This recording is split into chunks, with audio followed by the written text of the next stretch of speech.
ਸਵਾਗਤ ਹੈ PTC news ਵਿਚਾਰ ਦਰਸ਼ਕਾਂ ਦਾ। ਮੈਂ ਹਰਪ੍ਰੀਤ ਸਿੰਘ ਦਾ ਆਯੁਰਵੇਦਾ ਸ਼ੋਅ ਲੈ ਕੇ ਇੱਕ ਵਾਰ ਫਿਰ ਤੋਂ ਤੁਹਾਡੇ ਸਾਹਮਣੇ ਹਾਜ਼ਰ ਹਾਂ। ਲਗਾਤਾਰ ਇਸ ਪ੍ਰੋਗਰਾਮ ਦੇ ਜ਼ਰੀਏ ਅਸੀਂ ਜਾਗਰੂਕਤਾ ਫੈਲਾਉਣ ਦੀ ਕੋਸ਼ਿਸ਼ ਕਰ ਰਹੇ ਹਾਂ। ਉਹਨਾਂ ਲੋਕਾਂ ਦੇ ਮਨਾਂ ਦੇ ਅੰਦਰੋਂ ਭਰਮ ਭੁਲੇਖੇ ਕੱਢਣ ਦੀ ਕੋਸ਼ਿਸ਼ ਕਰ ਰਹੇ ਹਾਂ ਜਿਨ੍ਹਾਂ ਦੇ ਮਨਾਂ ਦੇ ਵਿੱਚ ਆਯੁਰਵੇਦਾ ਸੰਬੰਧੀ ਬਹੁਤ ਭਰਮ ਭੁਲੇਖੇ ਨੇ। ਨਾ ਸਿਰਫ ਭਰਮ ਭੁਲੇਖੇ ਕੱਢਣਾ ਬਲਕਿ ਤੁਹਾਨੂੰ ਨਿਰੋਗ ਰੱਖਣਾ, ਤੁਹਾਨੂੰ ਸਵਸਥ ਰੱਖਣਾ ਵੀ ਇਸ ਪ੍ਰੋਗਰਾਮ ਦਾ ਇੱਕ ਹਿੱਸਾ ਹੈ। ਬਿਮਾਰੀਆਂ ਦਾ ਇਲਾਜ ਹੁੰਦਾ, ਹੋਣਾ ਵੀ ਚਾਹੀਦਾ।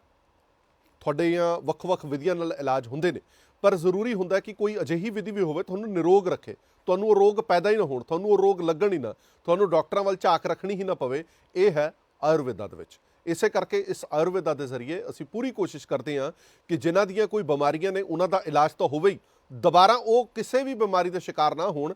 ਇਸ ਸੰਬੰਧੀ ਵੀ ਤੁਹਾਨੂੰ ਲਗਾਤਾਰ ਜਾਣਕਾਰੀ ਦਿੱਤੀ ਜਾਂਦੀ ਹੈ। ਹਰ ਐਪੀਸੋਡ ਦੇ ਵਿੱਚ ਸਾਡੀ ਇਹ ਕੋਸ਼ਿਸ਼ ਹੁੰਦੀ ਹੈ ਕਿ ਕੋਈ ਪਾਰਟੀਕੂਲਰ ਬਿਮਾਰੀ ਬਾਰੇ ਜਾਂ ਪਾਰਟੀਕੂਲਰ ਤੁਹਾਡੇ ਸਰੀਰ ਦੇ ਕਿਸੇ ਅੰਗ ਬਾਰੇ ਗੱਲਬਾਤ ਕੀਤੀ ਜਾਵੇ, ਤਾਂ ਜੋ ਤੁਹਾਡੀ ਜਿਗਿਆਸਾ ਜਿਹੜੀ ਹੈ ਉਹ ਵੀ ਖਤਮ ਹੋਵੇ, ਜਾਂ ਤੁਸੀਂ ਉਸ ਬਿਮਾਰੀ ਤੋਂ ਪੀੜਤ ਹੋਵੋ ਜਾਂ ਉਸ ਅੰਗ ਤੋਂ ਪ੍ਰਭਾਵਿਤ ਹੋਵੋ, ਤਾਂ ਤੁਹਾਨੂੰ ਪਤਾ ਲੱਗ ਜਾਏ ਕਿ ਤੁਸੀਂ ਕਿਸ ਤਰੀਕੇ ਨਾਲ ਆਪਣਾ ਇਲਾਜ ਕਰਾ ਸਕਦੇ ਹੋ। ਸਟੀਕ ਤੇ ਸਧਾਰਨ ਇਲਾਜ ਆਯੁਰਵੇਦਾ ਦੇ ਜ਼ਰੀਏ। ਸਾਡੇ ਨਾਲ ਖਾਸ ਪੈਨਲ ਮੌਜੂਦ ਹੈ ਔਰ ਅੱਜ ਮਾਮਲਾ ਦਿਲ ਦਾ। ਜੀ ਹਾਂ, ਦਿਲ ਦੀ ਗੱਲ ਕਰਾਂਗੇ। ਅਕਸਰ ਹੀ ਦਿਲ ਦੀਆਂ ਬਿਮਾਰੀਆਂ ਨੂੰ ਸਿਰਫ ਤੇ ਸਿਰਫ ਇੱਕ ਗੋਲ ਚੱਕਰ ਦੇ ਵਿੱਚ ਹੀ ਘੇਰਾ ਪਾ ਕੇ ਦੇਖ ਲਿੱਤਾ ਜਾਂਦਾ ਕਿ ਹਾਰਟ ਅਟੈਕ ਹੈ, ਇਹ ਸਿਰਫ ਦਿਲ ਦੇ ਰੋਗਾਂ ਦੇ ਨਾਲ ਜੁੜਿਆ ਹੋਇਆ ਮਸਲਾ। ਇਸ ਸੰਬੰਧੀ ਹੋਰ ਵੀ ਬਹੁਤ ਸਾਰੀਆਂ ਗੱਲਾਂ ਨੇ ਜਿਹੜੀਆਂ ਕਰਾਂਗੇ। ਸਾਡੇ ਨਾਲ ਪੈਨਲ ਮੌਜੂਦ ਹੈ। ਸਭ ਤੋਂ ਪਹਿਲਾਂ ਸਵਾਗਤ ਕਰ ਦਿੰਦੇ ਹਾਂ ਪੈਨਲ ਦਾ। ਵੈਦ ਜਗਤਾਰ ਪੰਨੂ ਸਾਹਿਬ, ਬਹੁਤ ਬਹੁਤ ਸਵਾਗਤ ਹੈ ਵੈਦ ਸਾਹਿਬ। ਡਾਕਟਰ ਮਨਦੀਪ ਵਰਮਾ ਜੀ, ਬਹੁਤ ਬਹੁਤ ਸਵਾਗਤ ਹੈ। ਡਾਕਟਰ ਦੀਕਸ਼ਾ ਜੀ, ਤੁਹਾਡਾ ਵੀ ਬਹੁਤ ਬਹੁਤ ਸਵਾਗਤ ਹੈ। ਮੈਨੂੰ ਇਹ ਦੱਸਦੇ ਹੋਏ ਬੜੀ ਖੁਸ਼ੀ ਹੁੰਦੀ ਹੈ ਕਿ ਜਦੋਂ ਅਸੀਂ ਪਹਿਲਾ ਐਪੀਸੋਡ ਕੀਤਾ ਸੀ ਤਾਂ ਸਾਡਾ ਸਾਰਾ ਪੈਨਲ ਘਬਰਾਇਆ ਹੋਇਆ ਸੀਗਾ ਵੀ ਪਤਾ ਨਹੀਂ ਕਿਵੇਂ ਦੀਆਂ ਗੱਲਾਂ ਹੋਣਗੀਆਂ, ਕੀ ਗੱਲਾਂ ਹੋਣਗੀਆਂ। ਅੱਜ ਇੱਦਾਂ ਲੱਗਦਾ ਮੇਰੇ ਤੋਂ ਵੱਧ ਕੌਨਫੀਡੈਂਸ ਨੇ ਅਤੇ ਵਧੀਆ ਤਰੀਕੇ ਨਾਲ ਨਾ ਸਿਰਫ ਜਵਾਬ ਦਿੰਦੇ ਨੇ ਬਲਕਿ ਜਾਗਰੂਕ ਕਰਦੇ ਨੇ ਮਰੀਜ਼ਾਂ ਨੂੰ ਕਿ ਠੀਕ ਹੈ, ਤੁਹਾਡੇ ਮਨ ਦੇ ਅੰਦਰ ਕਿਸੇ ਵੀ ਤਰ੍ਹਾਂ ਦਾ ਕੋਈ ਭਰਮ ਭੁਲੇਖਾ, ਤੁਸੀਂ ਫੋਨ ਕਰੋ। ਫੋਨ ਕਰਨ ਦਾ ਕੋਈ ਪੈਸਾ ਨਹੀਂ ਹੈ। ਆਪਣੀ ਕੋਈ ਵੀ ਤੁਹਾਡੀ ਜਿਗਿਆਸਾ ਹੈਗੀ ਹੈ, ਤੁਸੀਂ ਇਹਨਾਂ ਨਾਲ ਗੱਲ ਕਰਕੇ ਕੱਢ ਸਕਦੇ ਹੋ। ਔਰ ਬਹੁਤ ਸਾਰੇ ਇਹਨਾਂ ਨੂੰ ਟੈਲੀਫੋਨ ਆਉਂਦੇ ਵੀ ਨੇ। ਲਗਾਤਾਰ ਨੰਬਰ ਥੱਲੇ ਫਲੈਸ਼ ਕਰ ਰਹੇ ਹਾਂ ਅਸੀਂ। ਤੁਸੀਂ ਗੱਲ ਕਰਨਾ ਚਾਹੁੰਦੇ ਹੋ, ਤੁਸੀਂ ਲਗਾਤਾਰ ਗੱਲ ਕਰ ਸਕਦੇ ਹੋ ਇਹਨਾਂ ਨਾਲ। ਲਾਸਟ ਐਪੀਸੋਡ ਦੇ ਵਿੱਚ ਅਸੀਂ ਗੱਲ ਕੀਤੀ ਸੀ ਖਾਸ ਤੌਰ 'ਤੇ ਰੀੜ੍ਹ ਦੀ ਹੱਡੀ ਬਾਰੇ ਔਰ ਉਸ ਦੇ ਨਾਲ ਜੁੜੇ ਹੋਏ ਹੋਰ ਬਿਮਾਰੀਆਂ ਬਾਰੇ। ਅਕਸਰ ਹੀ ਲੋਕਾਂ ਨੂੰ ਇੱਕ ਭੁਲੇਖਾ ਪੈ ਜਾਂਦਾ ਕਿ ਨਸਾਂ ਤੇ ਨਾੜਾਂ ਇੱਕੋ ਹੀ ਨੇ ਔਰ ਨਸਾਂ ਦੀ ਬਿਮਾਰੀ, ਨਾੜਾਂ ਦੀ, ਜਦੋਂ ਵੀ ਤੁਸੀਂ ਡਾਕਟਰ ਕੋਲ ਜਾਂਦੇ ਹੋ ਤਾਂ ਕਹਿੰਦੇ ਸਾਡੀਆਂ ਨਸਾਂ ਬਲੌਕ ਹੋ ਗਈਆਂ ਜੀ, ਨਾੜਾਂ ਸਹੀ ਤਰ੍ਹਾਂ ਕੰਮ ਨਹੀਂ ਕਰ ਰਹੀਆਂ। ਉਹ ਇੱਦਾਂ ਦੀ ਕਨਫਿਊਜ਼ਨ ਹੁੰਦੀ ਹੈ ਕਿ ਨਸਾਂ ਤੇ ਨਾੜਾਂ ਇੱਕੋ ਹੀ ਨੇ, ਕਿਉਂਕਿ ਪੰਜਾਬੀ ਦੇ ਵਿੱਚ, ਪੰਜਾਬੀ ਦੀ ਭਾਸ਼ਾ ਦੇ ਵਿੱਚ ਅੰਤਰ ਬਹੁਤ ਵੱਡਾ ਆ ਜਾਂਦਾ। ਇੱਕ ਇੱਕ ਅੱਖਰ ਦਾ ਵੀ ਅੰਤਰ ਹੈ, ਬਹੁਤ ਵੱਡਾ ਆ ਜਾਂਦਾ। ਸ਼ੁਰੂਆਤ ਵੈਦ ਜਗਤਾਰ ਪੰਨੂ ਸਾਹਿਬ ਤੋਂ ਹੀ ਕਰਦੇ ਨੇ। ਪੰਨੂ ਸਾਹਿਬ, ਨਸਾਂ ਤੇ ਨਾੜਾਂ ਦੇ ਵਿੱਚ ਫਰਕ ਹੈਗਾ? ਆਮ ਜਿਹੜਾ ਮਰੀਜ਼ ਆਉਂਦਾ ਤੁਹਾਡੇ ਕੋਲ ਉਹਨੂੰ ਸ਼ਾਇਦ ਨਹੀਂ ਪਤਾ ਨਸਾਂ ਕੀ ਨੇ, ਨਾੜਾਂ ਕੀ ਨੇ। ਇਸ ਸੰਬੰਧੀ ਬਿਮਾਰੀਆਂ ਬਹੁਤ ਜ਼ਿਆਦਾ ਹੁੰਦੀਆਂ ਨੇ। ਨਸਾਂ ਤੇ ਨਾੜਾਂ ਦੀ ਪਰਿਭਾਸ਼ਾ ਕੀ ਹੈ? ਜਿਹੜੀਆਂ ਨਸਾਂ ਨੇ ਜੀ ਉਹ ਦਿਮਾਗ ਤੋਂ ਕਰੰਟ ਲੈ ਕੇ ਜਾਂਦੇ ਸਰੀਰ ਦੇ ਵਿੱਚ ਜੀ। ਜਿਹੜੀਆਂ ਨਾੜਾਂ ਨੇ ਜੀ ਉਹ ਹਾਰਟ ਤੋਂ ਲੈ ਕੇ ਜਾਂਦੀਆਂ ਨੇ ਜੀ। ਉਹ ਚੰਗਾ ਖੂਨ ਲੈ ਕੇ ਜਾਂਦੇ ਤੇ ਮਾੜਾ ਖੂਨ ਲਿਆ ਕੇ ਪੰਪ ਕਰਕੇ ਫਿਰ ਵਾਪਸ ਭੇਜਦੇ ਨੇ ਜੀ। ਉਹ ਇਹ ਕੋਈ ਮਰੀਜ਼ ਇੱਦਾਂ ਵੀ ਹੁੰਦੇ ਨੇ ਕਿ ਜਿਨ੍ਹਾਂ ਦੀ ਨਸਾਂ ਦੀ ਬਿਮਾਰੀ ਅਤੇ ਨਾੜਾਂ ਦੀ ਬਿਮਾਰੀ ਇਕੱਠੀ ਹੋਵੇ, ਜਾਂ ਡਿਫਰੈਂਸ਼ੀਏਟ ਹੁੰਦਾ? ਨਾੜਾਂ ਦੀ ਬਿਮਾਰੀ ਅਲੱਗ ਹੈ, ਨਸਾਂ ਦੀ ਬਿਮਾਰੀ ਅਲੱਗ ਹੈ? ਕਿਉਂਕਿ ਜਿਹੜਾ ਵੀ ਮਰੀਜ਼ ਤੁਹਾਡੇ ਕੋਲ ਆਉਣਾ ਉਹਨੇ ਹੀ ਕਹਿਣਾ ਮੇਰੀਆਂ ਨਸਾਂ ਅਤੇ ਨਾੜਾਂ ਖਰਾਬ ਨੇ ਜਾਂ ਨਸਾਂ ਨਾੜਾਂ ਦੇ ਵਿੱਚ ਬਲੋਕੇਜ ਹੈ। ਇਹ ਫਿਰ ਤੁਸੀਂ ਕਿਵੇਂ ਉਹਨੂੰ ਸਮਝਾਉਂਦੇ ਹੋ ਕਿ ਨਸਾਂ ਅਲੱਗ ਨੇ, ਨਾੜਾਂ ਅਲੱਗ ਨੇ? ਨਹੀਂ, ਕੁਝ ਤਾਂ ਚਲੋ ਅਸੀਂ ਆਪਸ ਵਿੱਚ ਸਿਮਟਨ ਵੀ ਦੇਖ ਲੈਂਦੇ ਹਾਂ ਜੀ। ਕੁਝ ਫਿਰ ਉਹਨਾਂ ਕੋਲ ਵੀ ਰਿਪੋਰਟਾਂ ਹੁੰਦੀਆਂ ਨੇ ਜੀ। ਜੇ ਕੁਝ ਹੋਰ ਸਾਨੂੰ ਸਮਝ ਨਹੀਂ ਲੱਗਦੀ ਹੈ ਜੀ, ਅਸੀਂ ਆਪ ਤੋਂ ਡਿਸਕਸ ਕਰਕੇ ਉਹਨਾਂ ਨੂੰ ਕਹਿ ਦਿੰਦੇ ਹਾਂ ਵੀ ਭਾਈ ਆਹ ਰਿਪੋਰਟਾਂ ਕਰਾ ਕੇ ਲੈ ਕੇ ਆਓ ਜੀ। ਆਹ ਕਿਉਂਕਿ ਨਸਾਂ ਤੇ ਨਾੜਾਂ ਦਾ ਗੱਲ ਹੀ ਰਿਪੋਰਟ ਦੋਨਾਂ, ਦੇਖੋ ਨਸਾਂ ਦਿਮਾਗ ਤੋਂ ਨੇ ਜੀ ਅਤੇ ਨਾੜਾਂ ਆਪਣੇ ਹਾਰਟ ਤੋਂ ਕੰਮ ਕਰਦੀਆਂ ਨੇ ਜੀ। ਉਹ ਇਹ ਜਿਹੜੇ ਨਾੜਾਂ ਨੇ ਇਹਨਾਂ 'ਚ ਤਾਂ ਖੂਨ ਚੱਲਦਾ ਜੀ, ਜਿਹੜੀਆਂ ਨਸਾਂ ਨੇ ਉਹ 'ਚ ਕਰੰਟ ਚੱਲਦਾ ਜੀ।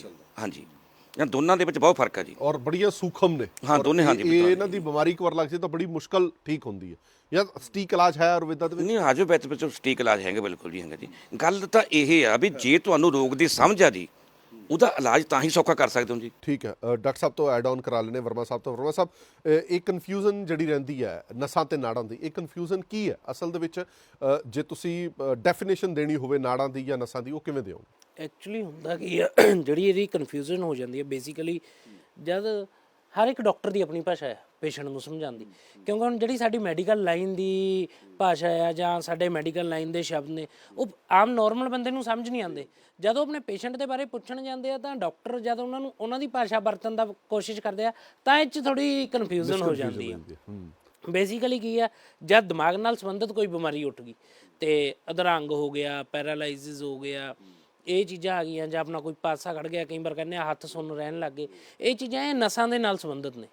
ਤਾਂ ਇਹ ਉਹ 'ਚ ਆਪਾਂ ਜਦ ਡਾਕਟਰ ਕੋਲ ਜਾਂਦੇ ਵੀ ਅਧਰੰਗ ਹੋ ਗਿਆ, ਉਹ ਦੱਸਦੇ ਵੀ ਦਿਮਾਗ ਤੋਂ ਜਿਹੜੀਆਂ ਨਸਾਂ ਆਉਂਦੀਆਂ ਸੀ ਉਹਨਾਂ ਦੀ ਦਿੱਕਤ ਆ ਗਈ, ਉਹ ਨਸਾਂ ਬਲੋਕ ਹੋ ਗਈਆਂ ਜਾਂ ਕੁਛ ਹੋ ਗਿਆ।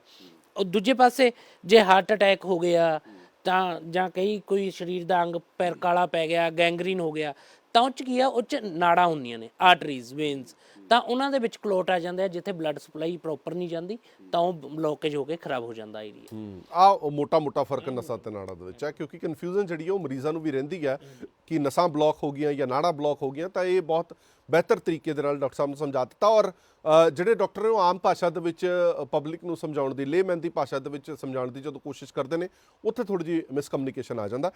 ਚਲੋ ਅੱਜ ਆਪਾਂ ਜਿਸ ਤਰ੍ਹਾਂ ਮੈਂ ਸ਼ੁਰੂਆਤ ਦੇ ਵਿੱਚ ਕਿਹਾ ਸੀਗਾ, ਆਪਾਂ ਹਾਰਟ ਦੀ ਗੱਲ ਕਰਾਂਗੇ। ਬਹੁਤ ਸਾਰੇ ਕੇਸਿਸ ਇਹਨਾਂ ਦਿਨਾਂ ਦੇ ਵਿੱਚ ਸਾਹਮਣੇ ਆ ਰਹੇ ਨੇ। ਤੁਸੀਂ ਦੇਖਿਆ ਹੋਣਾ ਇੱਥੋਂ ਪੰਜਾਬੀ ਜੇ ਬਾਹਰ ਜਾ ਰਹੇ ਨੇ ਤਾਂ 35 ਸਾਲ 30 ਸਾਲ ਦੇ ਨੌਜਵਾਨ ਨੇ ਜਿਹੜੇ ਹਾਰਟ ਅਟੈਕ ਦਾ ਸ਼ਿਕਾਰ ਹੋ ਰਹੇ ਨੇ। ਜਿਮਸ ਦੇ ਵਿੱਚ ਜਾਂਦੇ ਨੇ, ਉੱਥੇ ਆਪਣੀ ਵਰਜਿਸ਼ ਕਰਦੇ ਨੇ, ਉਹ ਹਾਰਟ ਅਟੈਕ ਦਾ ਸ਼ਿਕਾਰ ਹੋ ਰਹੇ ਨੇ। ਬਹੁਤ ਵੀਡੀਓਜ਼ ਤੁਸੀਂ ਵਾਇਰਲ ਹੁੰਦੀਆਂ ਉਹ ਵੀ ਦੇਖੀਆਂ ਹੋਣੀਆਂ, ਵਿਆਹ ਸਮਾਗਮ ਦੇ ਵਿੱਚ ਕੋਈ ਨੱਚ ਗਾ ਰਿਹਾ, ਉਹ ਇੱਕਦਮ ਹਾਰਟ ਅਟੈਕ ਦਾ ਸ਼ਿਕਾਰ ਹੋ ਰਿਹਾ। ਕੀ ਇਹ ਹਾਰਟ ਅਟੈਕ ਦੀ ਜਿਹੜੀ ਗਿਣਤੀ ਹੈ ਉਹ ਲਗਾਤਾਰ ਵੱਧਦੀ ਜਾ ਰਹੀ ਹੈ? ਔਰ ਹਾਰਟ ਅਟੈਕ ਤੇ ਸਡਨ ਅਟੈਕ, ਇਹਨਾਂ ਦੇ ਵਿੱਚ ਕੋਈ ਫਰਕ ਹੈਗਾ? ਇਹ ਸਮਝਣਾ ਬੜਾ ਜ਼ਰੂਰੀ ਹੈ। ਸ਼ੁਰੂਆਤ ਵੈਦ ਪੰਨੂ ਸਾਹਿਬ ਤੋਂ ਕਰ ਲੈਂਦੇ ਹਾਂ। ਪੰਨੂ ਸਾਹਿਬ, ਹਾਰਟ ਦਾ ਜਿਹੜਾ ਕੰਸਰਨ ਹੈ ਉਹ ਆਪਾਂ ਕਹਿੰਦੇ ਹਾਂ ਕਿ ਬਹੁਤ ਸੂਖਮ ਹੈ। ਹਾਂਜੀ, ਹਾਰਟ ਹੀ ਇੰਜਣ ਹੈ ਸਾਡੇ ਸਰੀਰ ਦਾ, ਉਤੋਂ ਕੁਝ ਵੀ ਗੜਬੜੀ ਹੋ ਗਈ ਤਾਂ ਬਹੁਤ ਦਿੱਕਤ ਆ ਜਾਂਦੀ ਹੈ। ਹਾਰਟ ਦੇ ਸੰਬੰਧ ਦੇ ਵਿੱਚ ਆਯੁਰਵੇਦਾ ਕੀ ਕਹਿੰਦਾ? ਆਯੁਰਵੇਦਾ ਦੇ ਵਿੱਚ ਹਾਰਟ ਨਾਲ ਸੰਬੰਧਿਤ ਬਿਮਾਰੀਆਂ ਦਾ ਸਟੀਕ ਇਲਾਜ ਹੈ। ਹਾਂਜੀ, ਆਯੁਰਵੇਦ ਇਲਾਜ ਸੰਭਵ ਆ ਜੀ। ਤੇ ਨਾਲੇ ਕੋਈ ਵੀ ਕੋਈ ਹਾਰਟ ਦੀ ਪ੍ਰੋਬਲਮ ਆ ਜੀ, ਕੋਈ ਬੀਪੀ ਦੀ ਆ, ਕੋਈ ਦਿਲ ਦੀ ਧੜਕਣ ਵੱਧਦੀ ਹੈ, ਕੋਈ ਕੋਲੈਸਟਰੋਲ ਵੱਧਦਾ ਜੀ, ਜਾਂ ਕੋਈ ਪੰਪ ਘੱਟ ਕੰਮ ਕਰਦਾ, ਜਾਂ ਕੋਈ ਹੋਰ ਵੀ ਚੀਜ਼ਾਂ ਨੇ ਜੀ ਸਾਡੇ ਕੋਲ, ਜਾਂ ਨਾੜੀਆਂ ਬਲੌਕ ਨੇ ਜੀ ਸਾਡੇ ਕੋਲ, ਜਾਣੀ ਕਿ ਇਹਦਾ ਇਲਾਜ ਬਹੁਤ ਸੰਭਵ ਆ ਜੀ। ਬਹੁਤ ਵਧੀਆ ਤਰੀਕੇ ਸਾਡੇ ਰਿਜ਼ਲਟ ਆਉਂਦੇ ਨੇ ਇਸ ਗੱਲ ਦੇ ਜੀ।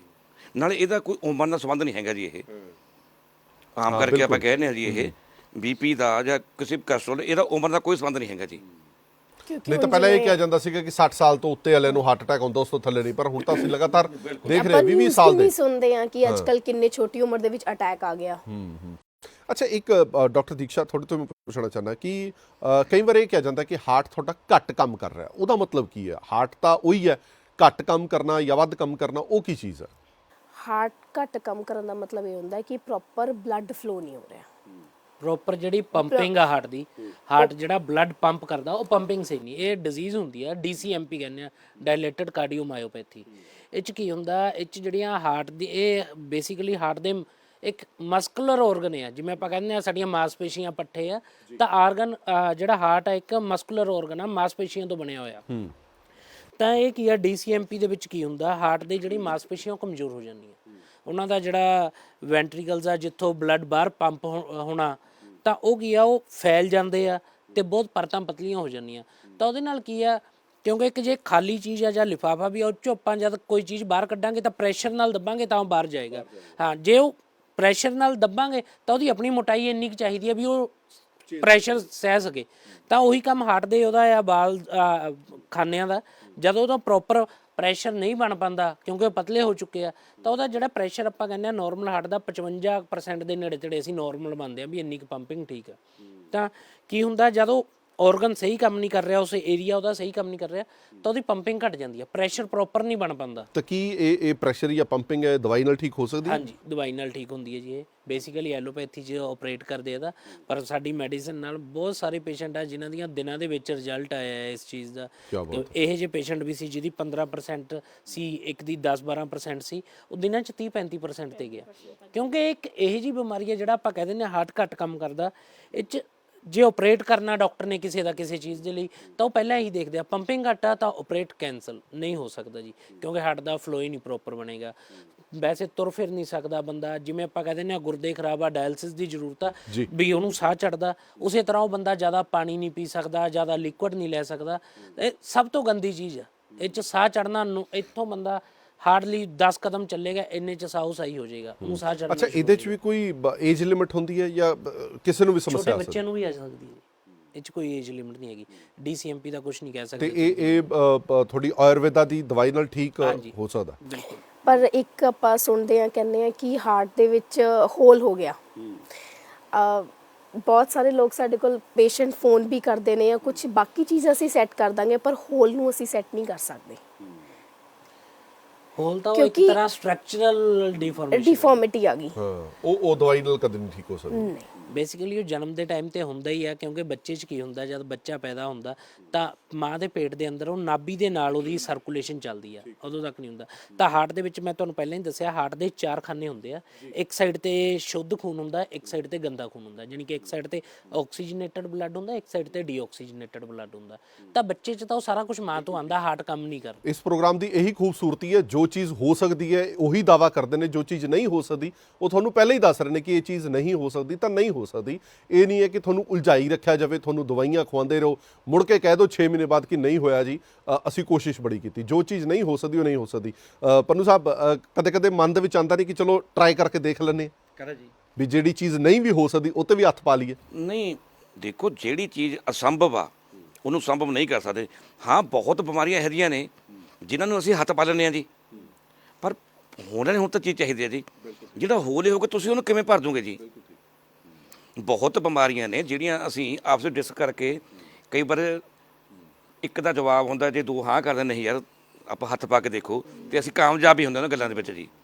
ਪਰ ਜਿਹੜੀ ਚੀਜ਼ ਨਹੀਂ ਹੋ ਸਕਦੀ ਉਹ ਤਾਂ ਸਾਡੇ ਤਿੰਨ ਨਾਲ ਲਿਖੇ 'ਚ ਨਹੀਂ ਰੱਖਣਾ ਮਰੀਜ਼ ਨੂੰ। ਨਹੀਂ, ਉਹਦੇ ਮੌਕੇ ਸਾਫ਼ ਤੇ ਜਵਾਬ ਕਰਨਾ। ਹੈ, ਜਿੱਥੇ ਹੈ ਉੱਥੇ ਅਗਲੇ ਨੂੰ ਸਾਫ਼ ਕਹਿ ਦੋ ਵੀ ਨਹੀਂ ਯਾਰ। ਅੱਛਾ, ਇੱਕ ਹੋਰ ਗੱਲ, ਜਿਹੜੀ ਬਲੱਡ ਪ੍ਰੈਸ਼ਰ ਦੀ ਗੱਲ ਕੀਤੀ ਜਾਂਦੀ ਹੈ, ਹਰ ਤੀਜੇ ਬੰਦੇ ਨੂੰ ਅੱਜ ਕੱਲ੍ਹ ਬਲੱਡ ਪ੍ਰੈਸ਼ਰ ਦੀ ਪ੍ਰੋਬਲਮ ਹੈ, ਉਹਦਾ ਕਨੈਕਸ਼ਨ ਵੀ ਸਿੱਧਾ ਸਿੱਧਾ ਹਾਰਟ ਦੇ ਨਾਲ ਹੈ। ਕੀ ਆਯੁਰਵੇਦਾ ਦੇ ਵਿੱਚ ਸਟੀਕ ਇਲਾਜ ਬਲੱਡ ਪ੍ਰੈਸ਼ਰ ਦਾ ਹੈ? ਕਿਉਂਕਿ ਬਲੱਡ ਪ੍ਰੈਸ਼ਰ ਦੀ ਉਹ ਕਹਿੰਦੇ ਨੇ ਕਿ ਗੋਲੀ ਲੱਗ ਗਈ ਜੀ, ਇਹ ਤੁਹਾਡੇ ਸਿਵਿਆਂ ਤੱਕ ਹੀ ਜਾਊਗੀ। ਨਹੀਂ, ਐਕਚੁਅਲੀ ਹੈ ਕੀ ਆ, ਪਹਿਲਾਂ ਆਪਾਂ ਨੂੰ ਬਲੱਡ ਪ੍ਰੈਸ਼ਰ ਸਮਝਣਾ ਚਾਹੀਦਾ। ਬਲੱਡ ਪ੍ਰੈਸ਼ਰ ਹੈ ਕੀ ਚੀਜ਼?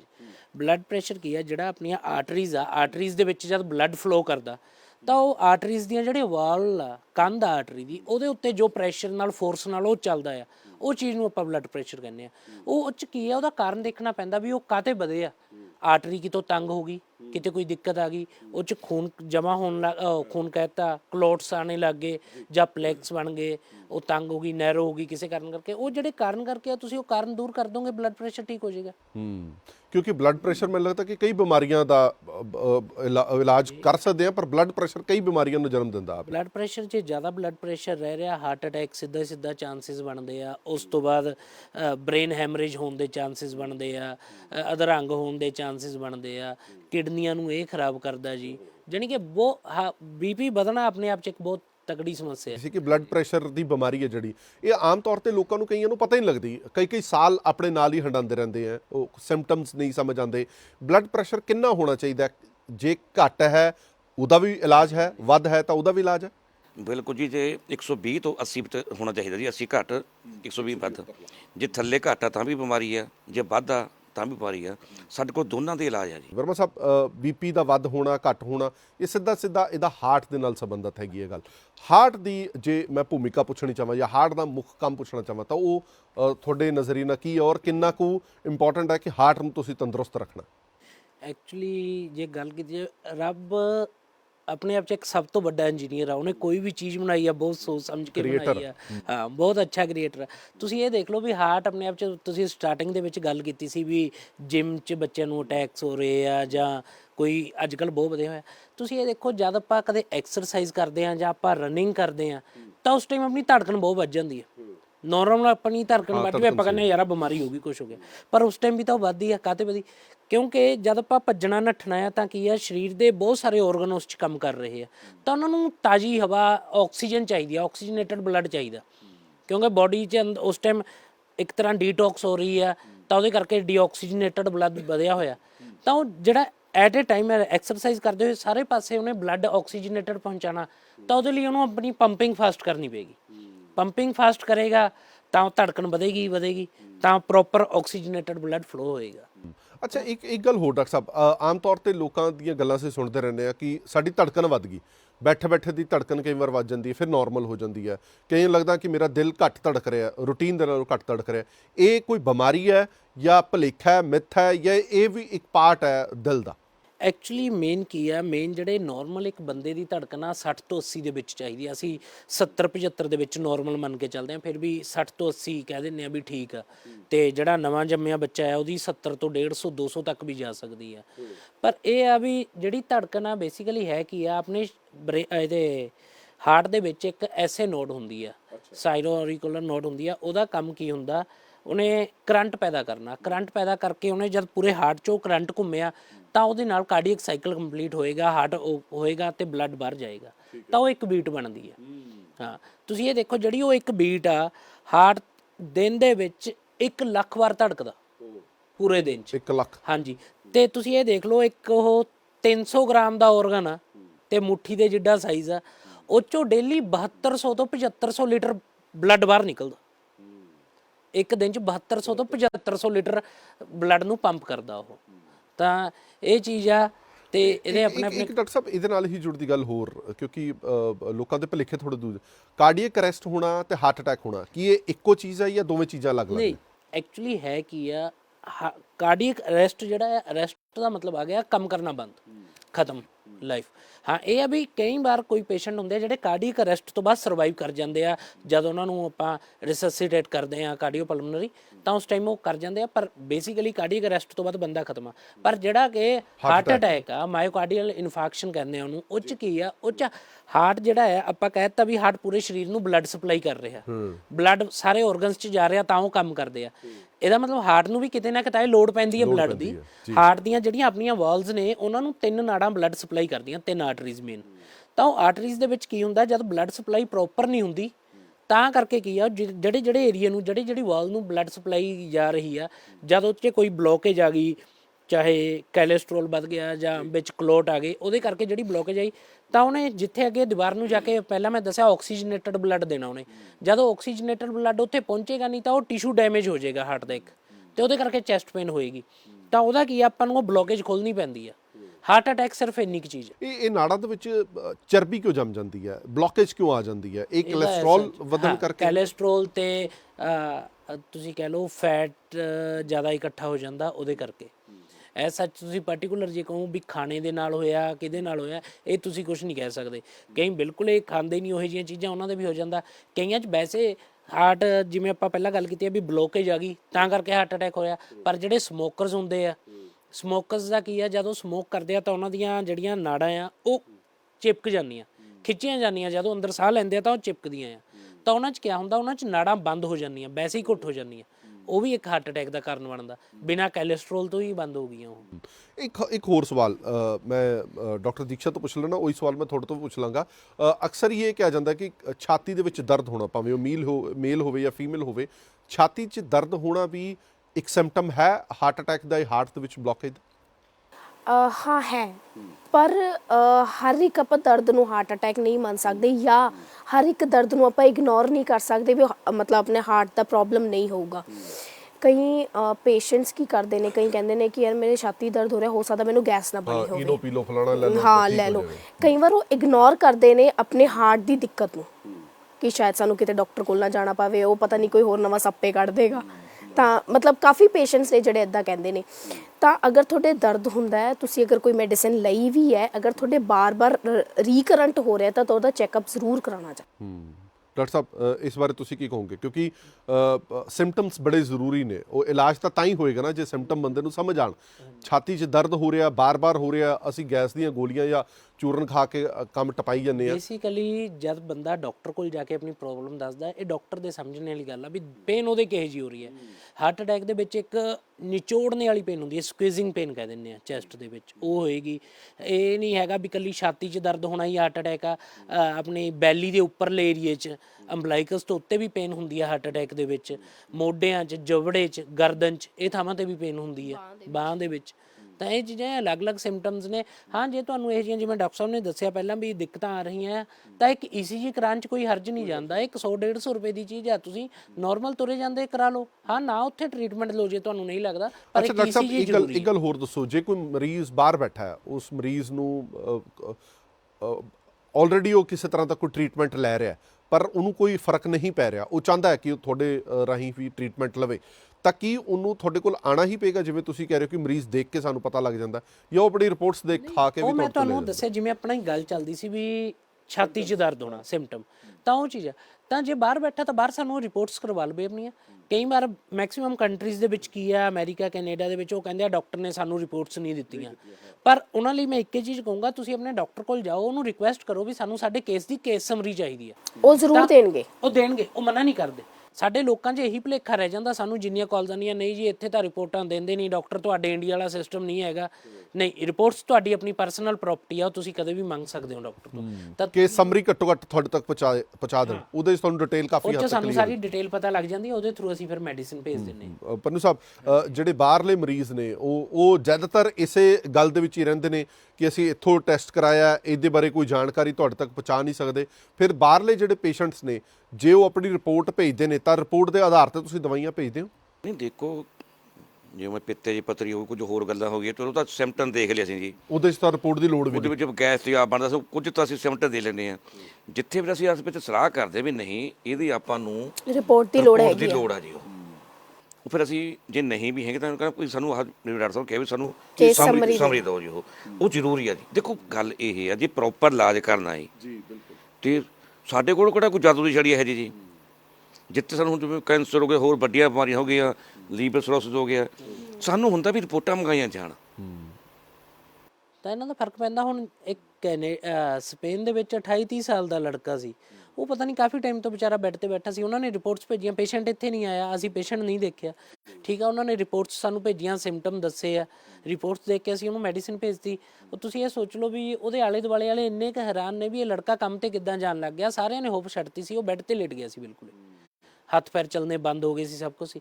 ਅੱਜ ਉਹ ਦੁਬਾਰਾ ਮਹੀਨਾ ਡੇਢ ਮਹੀਨਾ ਦਵਾਈ ਖਾਣ ਤੋਂ ਬਾਅਦ ਦੁਬਾਰਾ ਕੰਮ ਤੇ ਜਾਣਾ ਸ਼ੁਰੂ ਹੋਇਆ ਸਭ। ਬਾਹਰ ਤਾਂ ਬਹੁਤ ਸਾਡੇ ਇਸ ਤਰ੍ਹਾਂ ਦੇ ਮਰੀਜ਼ ਠੀਕ ਹੋਏ ਨੇ ਜੀ, ਸਾਨੂੰ ਵੀ ਤਾਂ ਲੱਗਦਾ ਪਤਾ ਵੀ ਜਦੋਂ ਦੱਸਦੇ ਪਏ ਅਸੀਂ ਨਜ਼ਰ ਆਉਂਦਾ। ਨਹੀਂ ਉਹ ਦੱਸਦੇ ਨੇ ਕਹਾਂ ਲੋਕਾਂ ਨੂੰ ਜੀ, ਰੈਫਰੈਂਸ ਜਦ ਪੇਸ਼ੈਂਟ ਦਾ ਸਾਨੂੰ ਪੇਸ਼ੈਂਟ ਨਾ ਦੱਸੇ, ਫੋਰਨਰਸ ਦਾ ਐਨਆਰਆਈਜ਼ ਦਾ ਕੀ ਆ, ਉਹ ਚਾਹੇ ਸਾਨੂੰ ਬਾਅਦ ਚੋਂ ਨਾ ਦੱਸਣ ਮੈਂ ਠੀਕ ਹੋ ਗਿਆ, ਉਹਨਾਂ ਨੇ ਘੱਟੋ ਘੱਟ 10 ਜਣਿਆਂ ਨੂੰ ਅੱਗੇ ਜ਼ਰੂਰ ਦੱਸਿਆ ਹੁੰਦਾ ਜੀ, ਉੱਥੇ ਜਾ ਕੇ ਦਵਾਈ ਲਓ, ਤਾਂ ਉਹ ਆਂਦੇ ਉਹ ਦੱਸਦੇ ਆ। ਠੀਕ ਹੈ ਜੀ, ਅਸੀਂ ਵੀ ਇਹੀ ਚਾਹੁੰਦੇ ਹਾਂ ਕਿ ਜੇਕਰ ਤੁਹਾਡੇ ਮਨ ਦੇ ਵਿੱਚ ਕੋਈ ਸ਼ੰਕਾ ਹੈਗੀ ਹੈ, ਕੋਈ ਬਿਮਾਰੀ ਅਜਿਹੀ ਹੈਗੀ ਹੈ, ਤੁਹਾਨੂੰ ਵੀ ਲੱਗਦਾ ਕਿ ਆਯੁਰਵੇਦਾ ਇੱਕ ਅੱਛਾ ਆਪਸ਼ਨ ਹੈਗਾ, ਇੱਕ ਸਟੀਕ ਇਲਾਜ ਆਯੁਰਵੇਦਾ ਦੇ ਜ਼ਰੀਏ ਹੋ ਸਕਦਾ, ਤਾਂ ਆਹ ਪੈਨਲ ਤੁਹਾਡੇ ਸਾਹਮਣੇ ਬੈਠਾ ਹੈ। ਲਗਾਤਾਰ ਨੰਬਰ ਫਲੈਸ਼ਸ ਹੋ ਰਹੇ ਨੇ। ਤੁਸੀਂ ਕੋਈ ਵੀ ਬਿਮਾਰੀ ਹੈ, ਕਿਸੇ ਬਾਰੇ ਵੀ ਤੁਸੀਂ ਗੱਲ ਕਰਨਾ ਚਾਹੁੰਦੇ ਹੋ, ਜਿਹੜਾ ਤੁਹਾਨੂੰ ਲੱਗੇ ਕਿ ਕੋਈ ਫਰਕ ਨਹੀਂ ਪੈ ਰਿਹਾ ਕਿਤੋਂ ਇਲਾਜ ਕਰਾ ਕੇ, ਤਾਂ ਤੁਸੀਂ ਯਕੀਨਨ ਤੌਰ ਤੇ ਇੱਕ ਵਾਰ ਇੱਥੇ ਇਹਨਾਂ ਨੂੰ ਆਪਣੀ ਬਿਮਾਰੀ ਦੱਸੇ ਇਲਾਜ ਸ਼ੁਰੂ ਕਰਵਾ ਸਕਦੇ ਹੋ। ਬਹੁਤ ਬਹੁਤ ਧੰਨਵਾਦ ਸਾਰੇ ਪੈਨਲ ਦਾ ਇਸ ਪੂਰੀ ਜਾਣਕਾਰੀ ਦੇ ਲਈ।